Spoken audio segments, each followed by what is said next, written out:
নমস্কার বন্ধুরা, সুবলয় রান্নার ঘরে আপনাদের স্বাগত। আজ বানাবো আমি থোড় বড়ির চচ্চড়ি। নিয়ে নিয়েছি থোড় একটা, লম্বা লম্বা করে কেটে সুতোটা বাদ দিয়ে আমি সেদ্ধ করে নেব একটু লবণ হলুদ দিয়ে।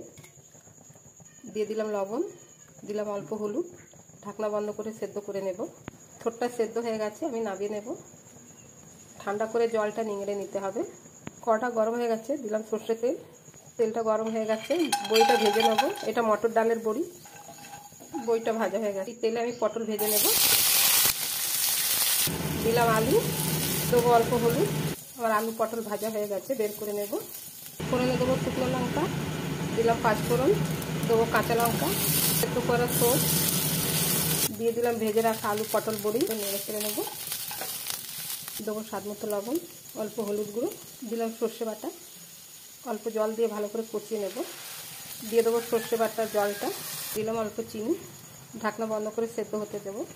আবার থোড় বড়ি চচ্চড়িটা রেডি হয়ে গেছে বন্ধুরা। যদি আপনাদের আমার এই ভিডিওটা ভালো লেগে থাকে তাহলে লাইক, কমেন্ট, সাবস্ক্রাইব অবশ্যই করবে। ধন্যবাদ।